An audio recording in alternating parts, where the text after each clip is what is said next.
Good afternoon, everybody. Welcome to our Energy Cost Crisis 2026, Facts, Fiction, and Your Options. And I'm thrilled to introduce you to Richard Anderson. He's the founder and COO of CQI, the Chamber's energy co-op partner. Mr. Anderson founded the company in 1995 with a mission to empower clients to maximize energy efficiency while promoting sustainable practices. CQI Associates offers individual companies the group buying power of the co-op, which results in lower rates. And I'm going to turn it right over to Richard to tell us about this wonderful program that the Chamber offers. Well, thank you very much. Not only are we talking about the program, but I just really want to make it clear as to where we are as part of what we call this energy crisis in 2006. And just to make sure you're very clear as to, what your options are, particularly as it relates to buying electricity and natural gas in a deregulated market. So let's go to facts for a few minutes. Energy rates have increased since 2022 by 62%.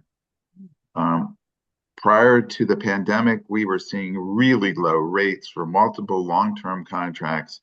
Everybody was really happy. Since then, we've gone in the complete opposite direction. And every time someone gets a new price offer, it's kind of like, oh my goodness, what do I do? But we're working our way through this.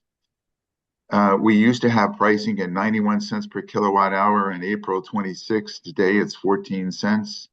Electricity and natural gas costs have continued to outpace inflation with a 42% since 2019. 2019, 2020 was when the real change occurred. And overall, compared to the consumer price index at 29%, you can see how natural gas and electricity prices are really contributing to the inflationary cost increases that we're seeing. What are some of the reasons for this? Well, the original reason that things started to move up was the Ukraine war. At that time, when it broke out, we had to really increase our natural gas exports to Europe to support that. People obviously made a lot more money by the exports, so that started to really drive the cost. And you say, well, why is natural gas also influencing my electricity bills? Because the dominant fuel for generation of electricity in the United States today is natural gas. It's not nuclear, it's not coal, it's natural gas. So if that price goes up, everything else goes up. The other thing that happened in Maryland, particularly, that they passed an ominous energy bill in 2022. Basically, they said, we're going to electrify everything. We're going to close down our coal plants. We're going to convert from natural gas. We're going to put more emphasis on renewables. And that kind of put everybody into, oh my goodness, what are we going to do? How can we afford this? This is pretty ominous. We all are going to have to be 100% green in 10 years. It really set a new trend that went in place. The other thing that happened also in the Maryland legislature is they re-regulated residential accounts in 2024, and that put a huge burden on the already existing utility system. So that what really happened at that point is the PJM, Pennsylvania, Jersey, Maryland Interconnection Grid. These are the people that manage all the energy in our region. They decided that there was not enough money coming in to make all the improvements that were necessary from the 2022 legislation and beyond. So they increased the regulatory rates significantly, and we'll talk about this in a few minutes. The other thing is that under the current administration and new administrations, we've gone back from a transition to renewables in the prior administration that was pretty ominous and really helped keep production of electricity at a base rate to not going to renewables. And now, in the last 5 months, it's really all the issues related to the Mideast war.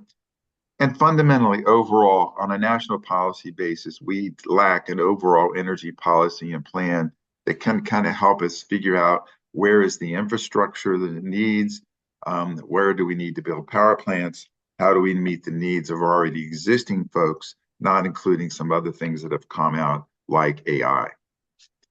So let's go back to this issue that I mentioned before about the regulatory rate increases. So the PJM, Pennsylvania Maryland Interconnection Grid, they manage the whole system. They make sure that there's enough money in the system to build power plants to increase the power plant distribution system, the lines to the utilities. And all of a sudden they woke up one day and said, uh-oh, we don't have enough money. So back in 2025, the capacity transmission and rates were $28.92 a megawatt day. What they did is they did an auction, they got pricing in, and effective on June 25, the rate soared to $269 a megawatt day for Potomac Edison, Delmarva, and Pepco members. So the majority of you are in this group of service areas, including the District of Columbia. So it went to 269. If you were a BGE customer, it went to 466. So it's basically an 800% increase in rates. And these were passed through on June 25th. The majority of you, even if you were in a fixed price contract, will now see on your bill something called a market charge because everybody did a change in law rate increase. And that moved that whole everything forward by as much as 3 to 4 cents per kilowatt hour. Now, the good news that we're finding out is that the next auction that was put up was for May of 27. It capped the rates overall to $329 a megawatt day. But unfortunately, for our Pepco, Potomac Edison, and Delmarva members, that's another 18% increase. So these are significant increases in rates, all driven by the fact that they just realized all of a sudden that they needed more money. In my world, we thought they should be increasing that $28 by $10 a year for the last 15 years. They I'm did. doing good. I'm doing good. No, working. Sangita, How's everything with you? Sangita, we hear you. Please mute yourself. So the other issues that have increased energy costs was, as I said, the transition from fossil fuel to all electrification, the lack of infrastructure and power plant upgrades that were needed for the last 15 years, the planned shutdown of the coal burning plants in Maryland. By the way, that's been reversed. And I'm not sure all of us realize that Maryland imports 60% of their energy requirements from out of state. So we're really dependent upon other states and other power capacities. And then our overall, we were already before 25 in a deficit position just to meet our current needs before we brought in other things like added renewables, electric charging, everybody switching to heat pumps. So this is really where the impact has been. So let's look at it in a graphic format as to, what this looks like in where have energy prices been, where are they going, what are what we call the market trends moving forward. The blue lines are where if you had not been in a fixed price contract, you were with the utility or with a third party supplier on market based rates, what you would have paid. So you can see way over on the left-hand side, there's a 14,942. That was the peak of electricity prices during the outbreak of the Ukraine war.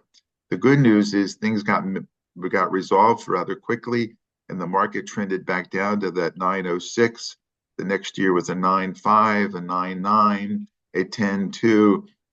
And then all of a sudden, here we go in the 25 here of June with the PJM rate increase. So we went from 10 to 14.6. And that's really set the new trend as to where the pricing has been. If you had not been in a contract, if you were in an open-end contract that was for the last week in January and the first 3 weeks in February, you might have been subject to a winter vortex that increased rates clear to 20 cents per kilowatt hour. And there were a number of people that got really trapped in this. This was very similar to what happened back in Texas 3 years ago when they had their winter vortex. We had a winter vortex this year. The current trend in the market is the green. That's where the market is trending forward. What we do in our office is every Monday, We download all of the trading prices that are on the trading floor. We put it in a trend chart, and we can continue to monitor where we are. You can see we're in an upward trend going out for the next 5 years. That 1374 that you see highlighted in yellow is right now our office's number that we would not want you to exceed an all-in fixed price right now, because we think there might be changes in the future that could help that trend line reduce into a downward trend. So this is electricity in Maryland that are impacting where all of your accounts would be. On natural gas, it's a little, you can clearly see a little bit more as to how that Ukraine war increase was. Back in 2020, we were down at 57 cents a therm. We went to $1.45, $1.14. It came back down into the 50, 60-cent range. During the vortex, a lot of people really got hammered hard at $1.58. We're right now where we're seeing pricing at around 70 cents would be the norm, but we can see that a winter rate of 89. So everybody is kind of focused on where should they be this coming winter. If you stay with the utility, you could probably be over 80 cents. So doing something for natural gas might be important for you. Natural gas is really being impacted by the Mideast war, because 20% of the natural gas needs for Europe are coming out of the Mideast, and the US is now having to make up that because the strait is not allowing the natural gas supply to be shipped. Fiction. AI is the primary reason for the rate increases. It's not. It's only about 15% of the reason. The reason was we did poor planning long term. Blame this on our Maryland legislature, blame this on our Public Service Commission, blame this on the PJM. They did a poor job of it. The oil increase has a direct impact. That's not on electricity. It's not a direct impact on this. Our major impact is on US production of natural gas. Maryland's legislature will fix the problem. For 2 sessions, they've tried to fix this problem and have not done a very good job at it. They did pass a bill. They've got a few legislative fixes in. The one thing they have said is all the AI folks, you got to pay the full rate increase. We won't accept the pass-through. That's probably a good thing, but we're not sure that's going to fix the problem on the near term. Even though they're putting a whole bunch of money into infrastructure improvements, it's not going to fix those infrastructure improvements in the short term, okay?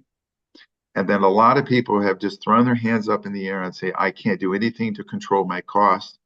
That's just the opposite. The purpose of this workshop webinar is to make sure you at least know you do have some control as to where you need to go with this. Let's go back to some fundamentals to make sure you're all clear as to what you're seeing on your energy bill, because I think if you see what's there on your energy bill, it'll help you get in control. There are 3 major components on your bill every month that are being billed by the utility. There's the energy supply services, there's delivery and distribution services, and there's fees and taxes. The energy supply piece is the deregulated portion of this. This is the dominant piece. It's kilowatt hours, kilowatts.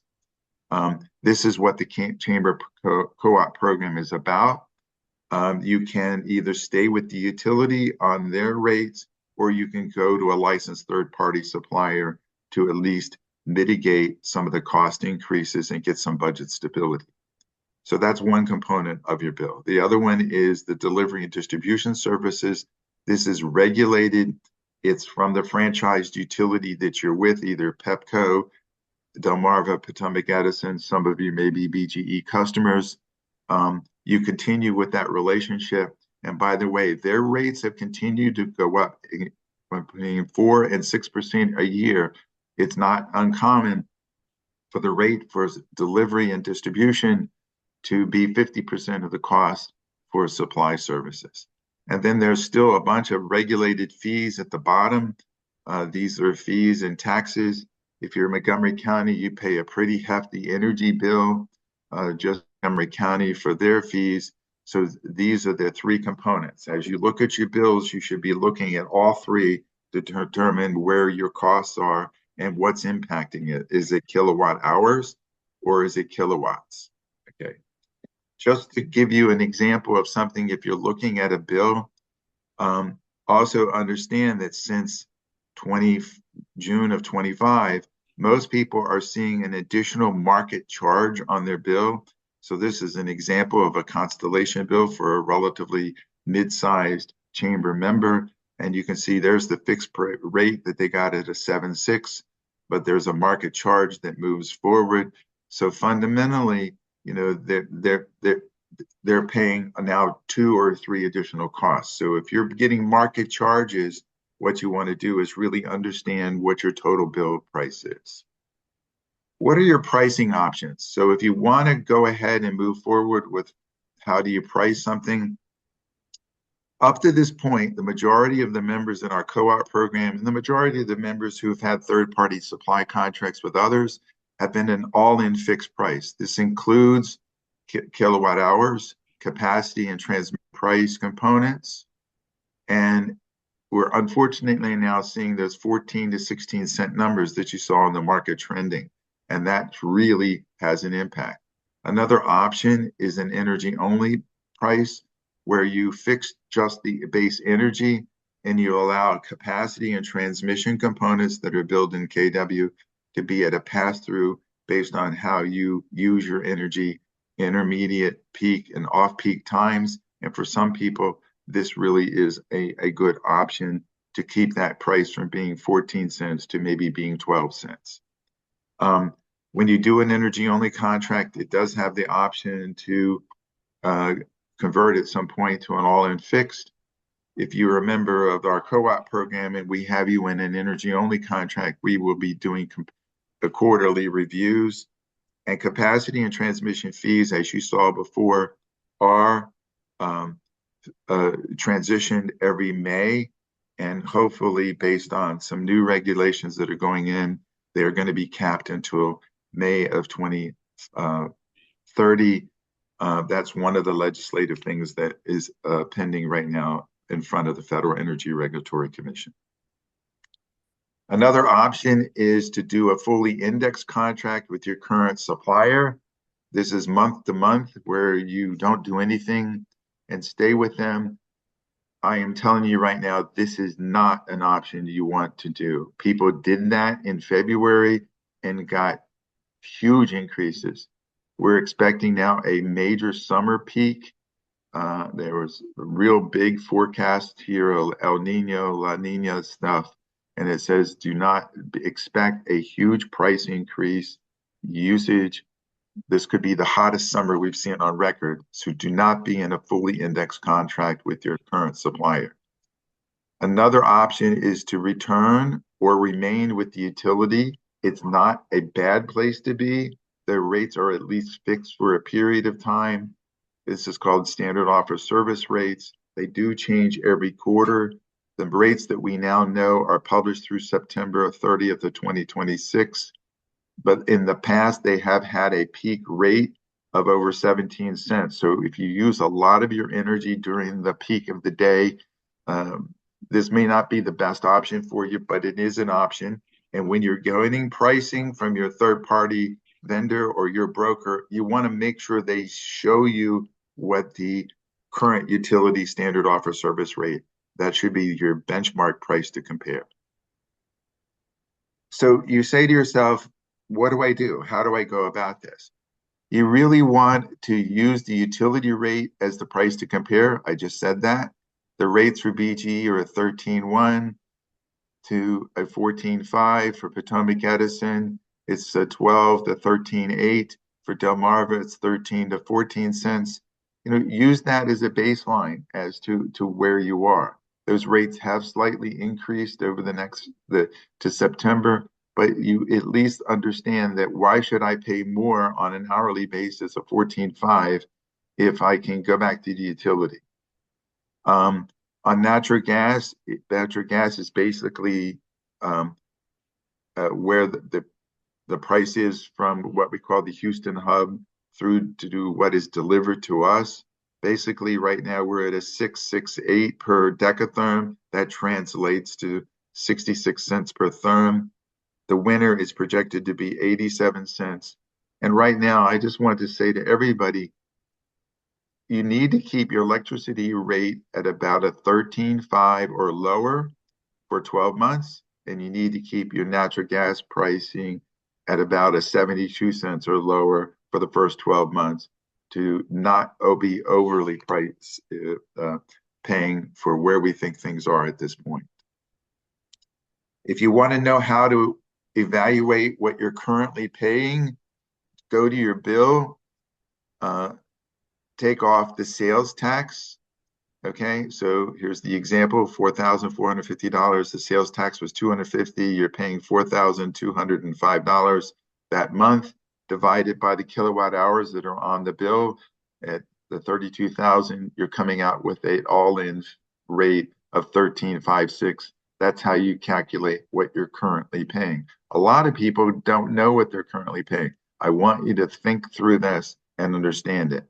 Same thing on natural gas. You're spending $1,400 in February. Always look at your February bill because that's where the most gas was used.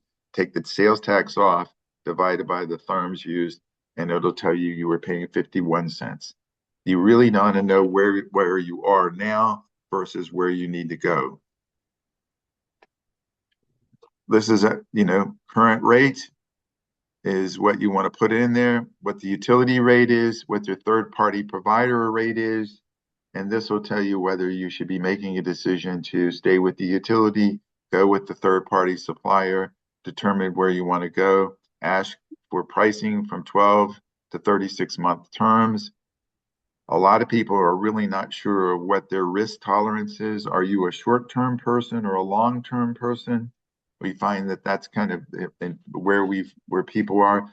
I think I'm just comfortable doing 12 months. A lot of people went, wait a minute, I'm getting a price of 10 cents for the next 36 months. I'm locking that in because the price to compare is 13 cents. So really, that's what you really need to be doing in evaluating pricing going forward, either that we provide you through the co-op program or you're going to do with your other broker or third party or just a direct contract with one of the major suppliers. So what are some of my last thoughts here? We're in a lot of chaos right now, and the chaos is going to continue. And it should not be really considered a major factor. You need to just be comfortable with where you think things are and decide whether I want to do something short-term or long-term. Could rates change?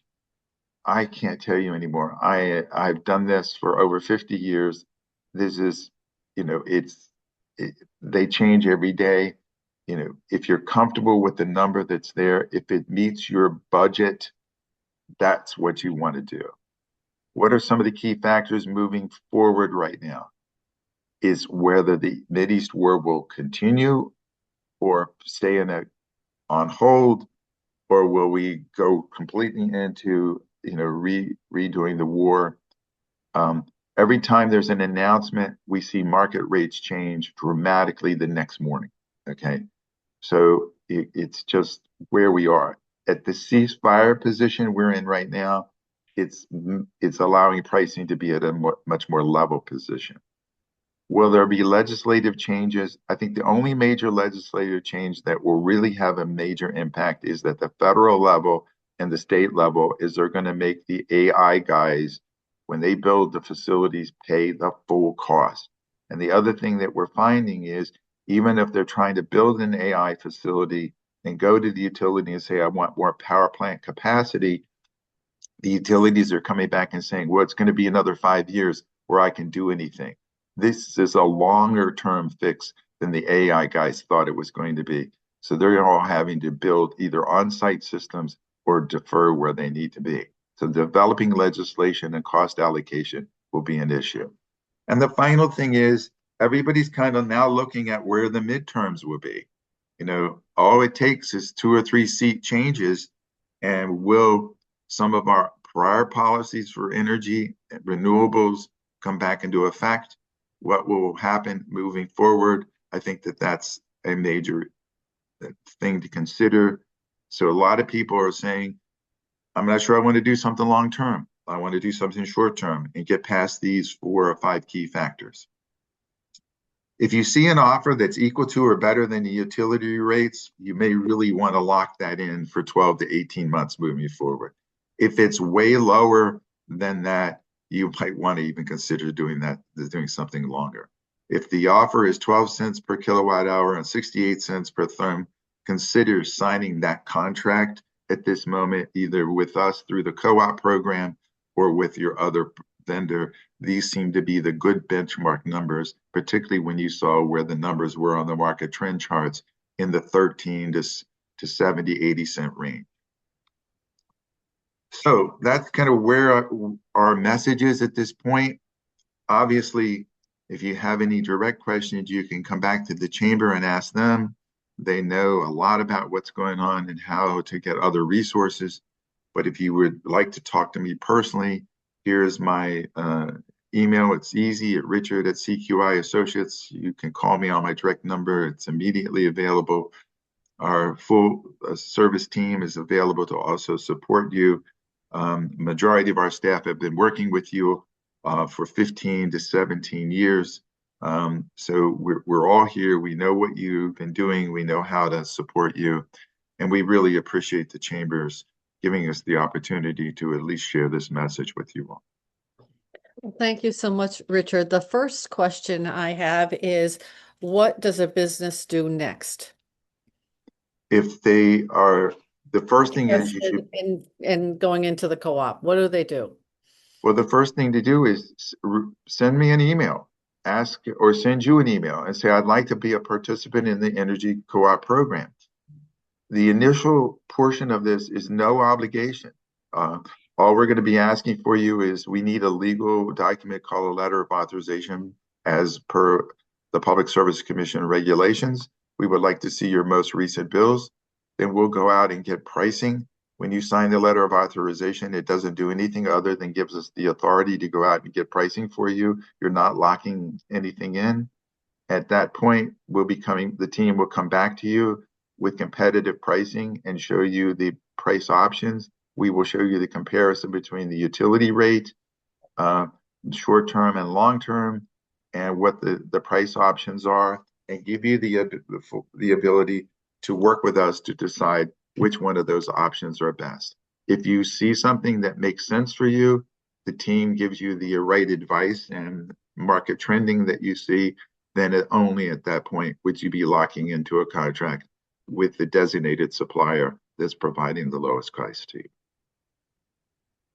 It's a no obligation, easy to do, no fee to you, and is a benefit of you being in the chamber program.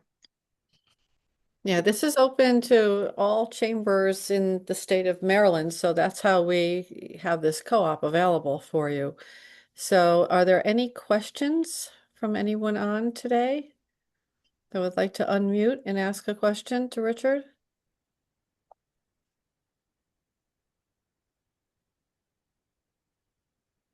Okay, well, what I'll do is I'm going to take the recording and the PowerPoint and I'll have it on the website and I'll be able to send it out so everybody can get this information. And I want to thank you so much for your time, Richard. I've heard you over and over and I keep learning every time I hear you speak. And thank you for putting in all the work that you do to save our company's money. We really appreciate it. And we thank the chamber and all of its members. Have a good weekend. Thank Bye-bye. you. You too.